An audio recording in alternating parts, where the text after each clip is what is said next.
Hi ചേട്ടാ, നമസ്കാരം. നമസ്കാരം നിമ്മി. നമ്മൾ ലാസ്റ്റ് ചെയ്തത് നമ്മുടെ ഏറ്റവും പുതിയ ലോഞ്ച് ആയിട്ടുള്ള നമ്മുടെ ഗ്രീൻ നോക്ക് എന്ന് പറഞ്ഞ വില്ല പ്രോജക്റ്റിന്റെ ഒരു വ്ളോഗായിരുന്നു. അപ്പോൾ ആദ്യം തന്നെ ഞാൻ ചോദിക്കട്ടെ, എങ്ങനെ ഉണ്ടായിരുന്നു അതിൻ്റെ ഒരു റെസ്പോൺസ്? വളരെ നല്ല റെസ്പോൺസ് ആയിരുന്നു. ഒത്തിരി പേര് സൈറ്റ് വന്ന് കാണുകയും അതുകൂടാതെ തന്നെ നമുക്കൊരു 3-4 കസ്റ്റമർ നല്ല പ്രോസ്പെക്റ്റീവ് ആയിട്ട് നിൽക്കുന്ന ഒരു ക്ലയൻസുകൾ നമുക്കുണ്ട് പ്രസന്റ്ലി. പിന്നെ അത് കൂടാതെ തന്നെ കുറച്ചധികം ആൾക്കാർ നമുക്ക് സൈറ്റ് കാണാനായിട്ട് ഈ ഓണത്തിന്റെ വെക്കേഷൻ ടൈമിൽ വരാനുണ്ട്. അപ്പൊ അവരൊക്കെ ഇനി വരുന്നുള്ളൂ. നല്ല റെസ്പോൺസ് ആയിരുന്നു. നല്ല റെസ്പോൺസ് ആയിരുന്നു. പിന്നത്തെ ഒരു വ്ളോഗിൽ നമ്മൾ ഫോക്കസ് ചെയ്യുന്നത് നമ്മുടെ സ്കോട്ട്ലാൻഡ് യാർഡ് എന്ന് പറഞ്ഞിട്ടുള്ള പ്രോജക്റ്റിന്റെ ഡീറ്റെയിൽസ് ആണ്. എനിക്ക് തോന്നുന്നു എൻ്റെ വ്ളോഗിൽ ഏറ്റവും കൂടുതൽ കാണിച്ചിരിക്കുന്ന ഒരു പ്രോജക്റ്റാണ് സ്കോട്ട്ലാൻഡ് യാർഡ്. അതായത് നമ്മുടെ പണ്ടത്തെ വ്ളോഗ്സ് നോക്കുകയാണെങ്കിൽ അതിൻ്റെ ലോഞ്ചിങ് ടൈം തൊട്ടുള്ളത് നമുക്ക് നമ്മുടെ വ്ളോഗ്സിൽ കാണാനായിട്ട് പറ്റും. അപ്പോൾ അതിപ്പോൾ എനിക്ക് തോന്നുന്നു ആൾക്കാരൊക്കെ താമസം തുടങ്ങി. അതിൻ്റെ ഒരു അപ്ഡേറ്റഡ് സ്റ്റാറ്റസ് ആണ് നമ്മൾ ഈ ഒരു വ്ളോഗിൽ നിന്ന് ചെയ്യാൻ നോക്കുന്നത്. അപ്പോൾ എനിക്ക് തോന്നുന്നു എന്നത്തെയും പോലെ നമുക്ക് അതിൻ്റെ ഒരു ലൊക്കേഷനിൽ തന്നെ ഇപ്പോൾ ഈ ഒരു വ്ളോഗ് കാണുന്നവർക്ക് അറിയാൻ വേണ്ടിയിട്ട് അതിൻ്റെ ഒരു ലൊക്കേഷനിൽ തന്നെ സ്റ്റാർട്ട് ചെയ്താലോ? അതെ, തീർച്ചയായിട്ടും. നിമ്മി പറഞ്ഞ മാതിരി തന്നെ നിമ്മിയുടെ വ്ളോഗിൽ ആദ്യമേ തുടങ്ങിയുള്ള സ്കോട്ട്ലാൻഡിന്റെ വർക്ക് പ്രോഗ്രസിന്റെ ഡീറ്റെയിൽ ആയുള്ള വീഡിയോസ് നമ്മൾ പല പ്രാവശ്യമായിട്ട് ചെയ്തിട്ടുണ്ട്. ആദ്യത്തെ സ്റ്റേജ് തുടങ്ങി ഇന്നിപ്പോൾ ഫിനിഷിങ്ങിലോട്ട് എത്തുമ്പോൾ ആ പ്രോജക്റ്റിന്റെ എല്ലാ സ്റ്റാറ്റസും നമുക്ക് കസ്റ്റമറിന് മനസ്സിലാക്കി കൊടുക്കാൻ പറ്റും. പിന്നെ ഇത് ആദ്യമായിട്ട് കാണുന്നവരെ സംബന്ധിച്ച് ഇതിന്റെ ലൊക്കേഷൻ എവിടെയാണെന്നൊരു ക്വസ്റ്റ്യൻ വരും. അപ്പൊ ലൊക്കേഷനെ കുറിച്ച് നമ്മൾ പറയുമ്പോൾ കാക്കനാട് പള്ളിക്കര റോഡിൽ ആ സ്റ്റേറ്റ് ഹൈവേയിൽ നിന്നും ഏകദേശം ഒരു 50 മീറ്റർ മാറിയിട്ടാണ് നമ്മുടെ ലൊക്കേഷൻ വരുന്നത്. ഹാർഡ്ലി ഒരു സെക്കൻഡ് പ്ലോട്ടായിട്ട് വരുന്ന പ്രോജക്റ്റ് ആണ് ഇതിന്റെ ലൊക്കേഷൻ. ഇതിന്റെ ലൊക്കേഷൻ അഡ്വാൻറ്റേജ് എന്ന് പറഞ്ഞാൽ നമുക്ക് ഇവിടുന്ന് ഒരു 10 to 15 മിനിറ്റ്സ് കൊണ്ട് മേജർ ആയിട്ടുള്ള info park, collectorate, seaport airport road, അതുപോലെ മേജർ സ്കൂൾസ് ആയിട്ടുള്ള സംസ്കാര, ജെംസ്, നൈപുണ്യ ഇവിടേക്ക് എത്താവുന്ന ദൂരങ്ങളേ ഉള്ളൂ. നമ്മുടെ മെട്രോ ഇപ്പൊ വരുവാണെങ്കിൽ ഏകദേശം ഈ പറഞ്ഞൊരു 15 മിനിറ്റിൽ നമുക്ക് മെട്രോ ആക്സസ് ചെയ്യാൻ പറ്റും. ഒരു സ്റ്റേറ്റ് ഹൈവേ റോട്ടിൽ നിന്ന് കൂടെയാണ് നമ്മൾ പോകുന്നത്. വളരെ ഷോർട്ടസ്റ്റ് ആയിട്ട് നമുക്ക് എത്താൻ പറ്റും എന്നുള്ളതാണ് മെയിൻ കാര്യം. പിന്നെ ഒരു ലൊക്കേഷന്റെ ഏറ്റവും കീനായുള്ള സ്പേസ് എന്ന് പറഞ്ഞാൽ വണ്ടർല നമുക്ക് ഇവിടുന്ന് ഒരു 500 മീറ്റേഴ്സേ ഉള്ളൂ. ദെൻ പള്ളിക്കര അപ്കമിങ് ഡെവലപ്പിംഗ് ആയിട്ടുള്ള ഒരു പള്ളിക്കര ജംഗ്ഷൻ, ഇപ്പൊ കാക്കനാട് പോലെ ഡെവലപ്പ് ആവുന്ന ഒരു വലിയൊരു ടൗൺ ആണ് പള്ളിക്കരയും കിഴക്കമ്പലവും. ഇതൊക്കെ നമുക്ക് ഇവിടുന്ന് ഒരു 500 മീറ്റേഴ്സ് ദൂരത്തിലാണ് നമ്മുടെ ഈ ലൊക്കേഷൻ നിൽക്കുന്നത്. അതാണ് ലൊക്കേഷന്റെ ഏറ്റവും വലിയ ഹൈലൈറ്റ്. അതായത് നമുക്ക് എവിടേക്കും എനിക്ക് തോന്നുന്നു ഒരു 15 മിനിറ്റിൽ റീച്ച് ചെയ്യാൻ പറ്റുന്ന ഒരു ലൊക്കേഷനിലാണ് നമ്മുടെ ഈ ഒരു പ്രോജക്റ്റ് ഇരിക്കുന്നത്. അതെ.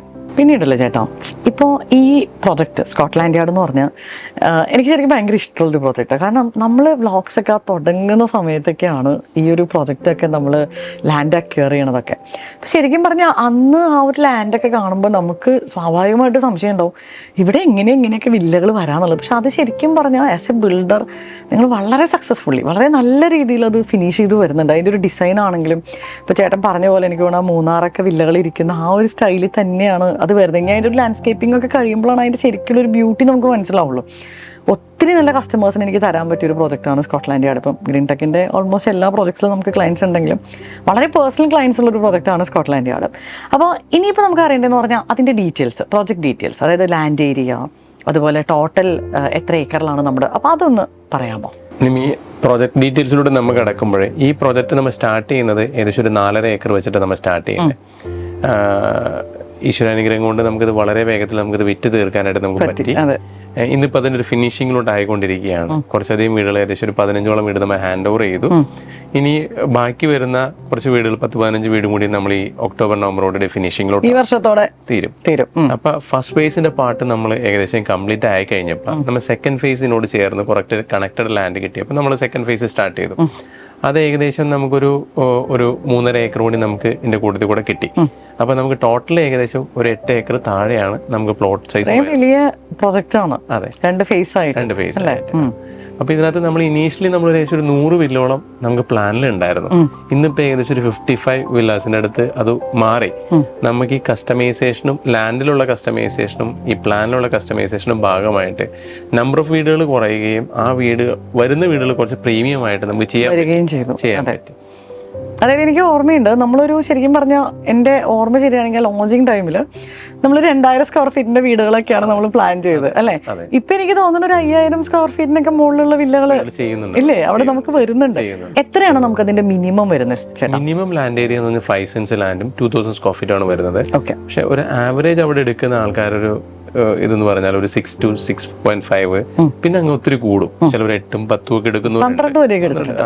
16 സെന്റ് വരെ പോയിട്ടുണ്ട്. 6500 സ്ക്വയർ ഫീറ്റ് വീട് വരെ ചെയ്തിട്ടുണ്ട്. അപ്പൊ നമുക്ക് എങ്ങനെ ചേട്ടാ ഇതിന്റെ ഒരു കോസ്റ്റിംഗ് എങ്ങനെയാ വരുന്നത് മിനിമം? നിമ്മി സ്കോട്ട്ലാൻഡ് യാർഡിന്റെ പ്രൈസിംഗ് എന്ന് പറഞ്ഞാൽ ഒരു 5 സെന്റ്സ് ലാൻഡിൽ 2000 സ്ക്വയർ ഫീറ്റ് വരുന്ന വില്ലയ്ക്ക് നമ്മുടെ കോസ്റ്റ് 1.8 ആണ് നമ്മുടെ കോസ്റ്റ് ആയിട്ട് വരുന്നത്. അതാണ് മിനിമം. മിനിമം. പക്ഷെ നമുക്കിപ്പോൾ കസ്റ്റമൈസേഷന്റെ ഭാഗമായിട്ട് വേണമെങ്കിൽ ഇപ്പം നമുക്ക് അവൈലബിൾ ആയിട്ടുള്ള ലാൻഡ് വെച്ചിട്ട് കസ്റ്റമർക്ക് വേണമെങ്കിൽ ലാൻഡ് കസ്റ്റമൈസ് ചെയ്യാം, അതുപോലെ വില്ല വേണമെങ്കിൽ കസ്റ്റമൈസ് ചെയ്യാം. അപ്പോൾ എനിക്ക് തോന്നണേ നമ്മൾ 2000 തൊട്ട് ഇപ്പോൾ ചേട്ടൻ പറഞ്ഞ പോലെ ഒരു 6500 വരെയുള്ള വീടുകൾ നമുക്ക് ഓൾറെഡി സ്കോട്ട്ലാൻഡ് യാർഡ് എന്ന് പറഞ്ഞ പ്രൊജക്റ്റിലുണ്ട്. ഇപ്പം നമുക്ക് അവൈലബിലിറ്റി ഉള്ളത് phase 1 phase 2 phase 2 നമുക്കിപ്പോൾ അവൈലബിലിറ്റി ഉള്ളത്. phase 1 ഓൾറെഡി നമ്മുടെ ബുക്കിംഗ് കഴിഞ്ഞിരുന്നു.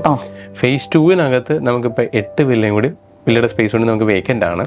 ടോട്ടൽ നമ്മളിത് സ്റ്റാർട്ട് ചെയ്യുന്നത് ഒരു 100 വില്ല എന്ന പ്രൊജക്റ്റായിട്ട് നമ്മൾ സ്റ്റാർട്ട് ചെയ്തത്. സെക്കൻഡ് ഫേസ് കൂടി കൂട്ടിയിട്ട് വരുമ്പോൾ ഇന്നിപ്പോൾ അതിനകത്ത് ഏകദേശം 51 വീടേ നമുക്ക് അതിനകത്ത് വരുന്നുള്ളൂ. അതിനകത്ത് ഇനി 8 വില്ലയുടെ സ്പേസ് കൂടി വേക്കൻ്റ്. അപ്പോൾ ഇപ്പോൾ നമുക്ക് ഈ അവൈലബിലിറ്റി ഉള്ള പ്ലോട്ടുകൾ എത്ര സൈസ് തൊട്ട് എത്ര സൈസ് വരെ ഉള്ളതായിരിക്കും? മിനിമം 5 സെൻസ് തുടങ്ങിയിട്ട് നമുക്ക് വേണമെങ്കിൽ ഒരു 12 സെൻസ് വരെ വരുന്ന പ്ലോട്ട് സൈസ് നമുക്ക് കിട്ടും. ഇപ്പോൾ ഇതിൽ അവൈലബിൾ ആണ് അല്ലേ ചേട്ടാ? അതുപോലെ ഇപ്പം പറഞ്ഞല്ലോ, അതായത് നമ്മൾ ഇതിൻ്റെ ഒരു പ്രൈസ് റേഞ്ച് എന്ന് പറയുന്നത് ഒരു 1.80 CR തൊട്ടാണ് സ്റ്റാർട്ട് ചെയ്യുന്നതെന്ന് പറഞ്ഞല്ലോ. ഇപ്പം നമുക്ക് ഓണൊക്കെ ആയിട്ട് എന്തെങ്കിലും അങ്ങനെ ഓഫേഴ്സ് കാര്യങ്ങളൊക്കെ റണ്ണിങ് ആയിട്ടുണ്ടോ? പൊതുവെ ഓഫറിൽ ഉപരിയായിട്ട് നമ്മുടെ അടുത്ത് ഒരു കസ്റ്റമർ വരുന്നത് അവരുടെ സ്വപ്നമായിട്ട് വരുന്നതാണ്. അപ്പൊ അവരെ വീട് എത്ര ഭംഗിയാക്കാന്നുള്ളതാണ് അവര് നമ്മുടെ അടുത്ത് വരുന്നത്. അപ്പൊ അവരുടെ തലത്തിൽ നിന്ന് നമ്മൾ ചിന്തിക്കുമ്പോൾ നമ്മളും അവരിൽ ഒരാളായിട്ട് മാറുകയാണ് ചെയ്യുന്നത്. അപ്പം ചിലപ്പോൾ 5 എന്ന് പറയുന്നത് 6 സെൻറ്റും 7 സെൻറ്റും അവരുടെ കൺസെപ്റ്റിന് ചിലപ്പോൾ 4 ബെഡ്റൂം അല്ലെങ്കിൽ ഒരു AV റൂമൊക്കെ അഡീഷൻ വരുത്തുക, ഉള്ളിൽ പ്ലാനിൽ കസ്റ്റമൈസേഷൻ വരുത്തുക. അപ്പോൾ ആ കസ്റ്റമൈസേഷൻ നമ്മുടെ എലിവേഷൻ പോവാതെ തന്നെ അവരുടെ ആ മനസ്സിലുടങ്ങുന്ന കൺസെപ്റ്റ് നമ്മൾ ഇതിനകത്തോട്ട് കൊണ്ടുവരികയാണ് ചെയ്യുന്നത്. അങ്ങനെ വരുന്ന വീടുകളാണ് ഇതെല്ലാം. അപ്പം ഒരു വീടും ഒന്നിനും മോശമല്ല ശരിക്കും പറഞ്ഞാൽ. നമ്മളിപ്പോൾ ഇന്റീരിയർ കഴിഞ്ഞ് ഫിനിഷ് ചെയ്ത് വരുമ്പോഴേക്കും വളരെ മനോഹരമായിട്ട് പ്രോജക്റ്റ് ഡെവലപ്പ് ചെയ്ത് വരുന്നത്. അപ്പോൾ കൊടുക്കുന്ന ഒരു വാല്യൂ നമുക്ക് അവർക്ക് ഡെലിവറി ചെയ്യാൻ നമുക്ക് പറ്റുന്നു എന്നതാണ് ഈ ഒരു പ്രോജക്റ്റിൽ നമുക്ക് കൊണ്ടുവരാൻ പറ്റിയ മെയിൻ. എനിക്ക് തോന്നുന്നു മിക്ക വീടുകളും ഗ്രീൻ ടെക് തന്നെയാണ് ഇന്റീരിയർ ചെയ്തിരിക്കണേന്ന് തോന്നുന്നു. തീർച്ചയായിട്ടും കൂടുതൽ വീടുകൾ ഇനീഷ്യൽ സ്റ്റേജിൽ തന്നെ നമുക്ക് അതുകൂടി ഉൾക്കൊണ്ട് പോവുകയാണെങ്കിൽ അപ്പോൾ അവർക്ക് വേണ്ട ഡ്രോയിങ്സുകൾ നമുക്ക് കൊടുക്കാനും അവർക്ക് ആ കൺസെപ്റ്റ് ഉൾക്കൊണ്ടുകൊണ്ട് തന്നെ പ്ലാനിൽ നമുക്ക് പല കാര്യങ്ങളും ഉൾപ്പെടുത്താൻ പറ്റും. ഇലക്ട്രിക്കൽ ആയിക്കോട്ടെ, പ്ലംബിംഗ് ആയിക്കോട്ടെ, അപ്പോൾ പല കാര്യങ്ങളും നമുക്ക് അതിൻ്റെ ഭാഗമായിട്ട് ചെയ്യുമ്പോൾ കോസ്റ്റ് എഫക്റ്റീവ് ആയിട്ട് നമുക്ക് കംപ്ലീറ്റ് ചെയ്യാനും പറ്റും. പിന്നീടല്ലേ ചേട്ടാ, ഇപ്പം നമ്മളൊരു പ്രോജക്റ്റിലേക്ക് വരുമ്പോൾ ഇപ്പം നമ്മൾ ഏറ്റവും ആദ്യം നോക്കുന്ന കാര്യം എന്ന് പറയുന്നത് അതിൻ്റെ ലൊക്കേഷനാണ്. അതൊരു ആപ്റ്റ് ലൊക്കേഷനിലാണോ ഇരിക്കുന്നത്. പിന്നെ മിക്ക കസ്റ്റമേഴ്സും എസ്പെഷ്യലി ഇങ്ങനത്തെ പ്രീമിയം കസ്റ്റമേഴ്സ് നോക്കുന്ന കാര്യം എന്ന് പറയുന്നത് അതിൻ്റെ അമ്യൂണിറ്റീസും സ്പെക്കും ആണ് അല്ലേ? അപ്പം എന്തൊക്കെയാണ് നമുക്ക് ഇതിൻ്റെ മേജർ അമ്യൂണിറ്റീസ് വരുന്നത്? ഈ പ്രോജക്റ്റിൻ്റെ ഏറ്റവും വലിയൊരു കാര്യം എന്ന് പറയുന്നത് അമ്യൂണിറ്റീസ് തന്നെയാണ്. ശരിക്കും ഈ പ്രോജക്റ്റ് ഞങ്ങൾ ഫസ്റ്റ് ടൈം കാണുന്നത് തന്നെ ഒരു റിസോർട്ട് കണക്കിൽ ഡെവലപ്പ് ചെയ്യാന്നൊരു കൺസെപ്റ്റായിട്ട് അതിൻ്റെ എലിവേഷൻ വരെ നമ്മൾ ഡിസൈൻ ചെയ്തത്. കാരണം ഇതൊരു ടെറൈനായുള്ള പ്രോപ്പർട്ടിയാണ്. നമ്മൾ മെയിൻ റോഡിൽ നിന്നും കയറി പോകുന്ന ഒരു കുന്നിൻ്റെ സ്ഥലത്തിൽ മുകളിലോട്ട് കയറി പോകുന്ന വരെ ഏകദേശം ഒരു മൂന്നാറിൻ്റെ ഫീല് കിട്ടുന്ന രീതിയിലാണ് നമ്മൾ ഡെവലപ്പ് ചെയ്തിരിക്കുന്നത്. ഓരോ 5 ലെവലായിട്ട് ഈ പ്രോപ്പർട്ടി ഡെവലപ്പ് ചെയ്യുന്നത്. അപ്പം ഓരോ ലെവലിലും ഓപ്പോസിറ്റ് ആയിട്ടാണ് വീടുകൾ വരുന്നത്.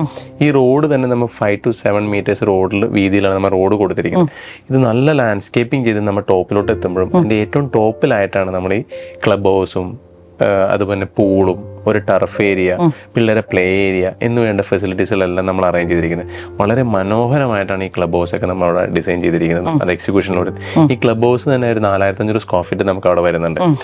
ഇതിനകത്ത് health club, indoor games, yoga, meditation ഇങ്ങനെ വരുന്ന എല്ലാ ഫെസിലിറ്റീസും നമ്മൾ ക്ലബ് ഹൗസിൽ തന്നെ കൊടുത്തിട്ട് ഓപ്പൺ ഗ്രൗണ്ടിൽ തന്നെയാണ് നമ്മൾ പൂൾ കൊടുത്തിരിക്കുന്നത്. വലിയൊരു പൂളാണ് നമ്മളവിടെ അറേഞ്ച് ചെയ്തിരിക്കുന്നത്.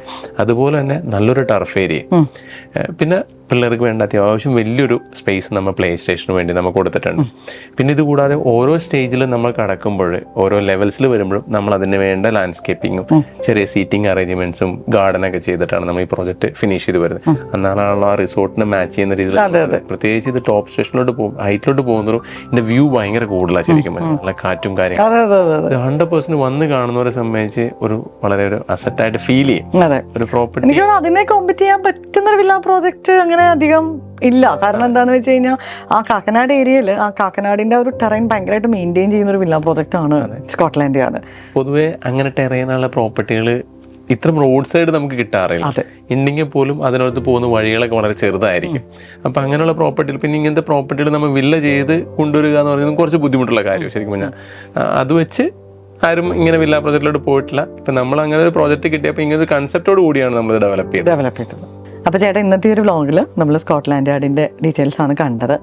അപ്പോൾ എനിക്ക് തോന്നുന്നത് വളരെ നല്ലൊരു പ്രൊജക്റ്റ് ആയിട്ടാണ് അത് ഫിനിഷ് ആയിക്കൊണ്ടിരിക്കുന്നത്. കാരണം എനിക്ക് ഓർമ്മയുണ്ട് നമ്മൾ ഈ ഒരു ലാൻഡ് ആദ്യം നോക്കാൻ പോയതും ഇത് എങ്ങനെ ഈ പ്രൊജക്റ്റൊക്കെ വരും എന്നൊക്കെയുള്ള ആ ഒരു കോൺസെപ്റ്റൊക്കെ നമ്മൾ ഡെവലപ്പ് ചെയ്തതും. പക്ഷെ നമുക്കറിയാം ഇതൊക്കെ നിങ്ങൾ വളരെ നല്ല രീതിയിൽ തന്നെ ഫിനിഷ് ചെയ്യുന്നത്. കാരണം നമ്മളെല്ലാം ഒരു വിഷനോട് കൂടെ വർക്ക് ചെയ്യുന്ന ആൾക്കാരാണ്. അപ്പോൾ എനിക്ക് വളരെ കുറഞ്ഞ സമയം കൊണ്ട് തന്നെ നല്ല രീതിയിൽ നമുക്ക് തീർക്കാനായിട്ട് പറ്റിയിട്ടുണ്ട്. ഇപ്പോൾ നമ്മളവിടെ തന്ന കസ്റ്റമേഴ്സ് ആണെങ്കിലും ആരും ഇന്നേ വരെ എന്നെ ഇങ്ങോട്ട് വിളിച്ചിട്ട് കംപ്ലയിൻസോ കാര്യങ്ങളോ ഒന്നും പറയുന്ന അവസ്ഥയിലേക്കൊന്നും പോയിട്ടില്ല. അപ്പോൾ അതുകൊണ്ട് തന്നെ നമുക്കും അത് ഭയങ്കര പ്രൗഡായിട്ട് നമുക്ക് സെല് ചെയ്യാൻ പറ്റുന്ന ഒരു പ്രോഡക്റ്റ്സ് ആണ് ഗ്രീൻ ടെക്കിൻ്റെ എല്ലാ പ്രോജക്ട്സും. എനിക്ക് തോന്നുന്നു നമ്മുടെ സ്റ്റാർട്ടിംഗ് തൊട്ടുള്ള എല്ലാ പ്രോജക്ട്സിലും നമുക്ക് ക്ലയൻസ് ഉണ്ട്, ഇപ്പം ഗ്രീൻ നോക്കിലടക്കം. അപ്പോൾ അത് ഇനിയും അങ്ങനെ തന്നെ നല്ല രീതിയിൽ പോട്ടെ. അപ്പം നെക്സ്റ്റ് വീക്കിൽ നമ്മൾ മെക്സിക്കൻ ബംഗ്ലാവിൻ്റെ വ്ളോഗാണ്, അതിൻ്റെയും ഒരു അപ്ഡേറ്റഡ് സ്റ്റാറ്റസ് ആണ് കാണിക്കുന്നത്. അതും ഫിനിഷിംഗ് സ്റ്റേജിലായിട്ടുണ്ട്. അപ്പം ഇനിയും പുതിയ ഒരുപാട് നല്ല പ്രോജക്ട്സ് ഗ്രീൻ ടെക് എന്ന് പറഞ്ഞ ബിൽഡറിന് ഉണ്ടാവട്ടെ അന്ന് ആത്മാർത്ഥമായിട്ട് ആശംസിക്കുന്നു. Thank you Nimmi. നമ്മുടെ ഈ പ്രോജക്റ്റിൻ്റെ സ്റ്റാർട്ടിങ് തുടങ്ങി നമ്മുടെ ഇതുവരെയുള്ള യാത്രകളിലെല്ലാം നിമ്മിയുടെ ഒത്തിരി സപ്പോർട്ട് നമുക്കുണ്ട്.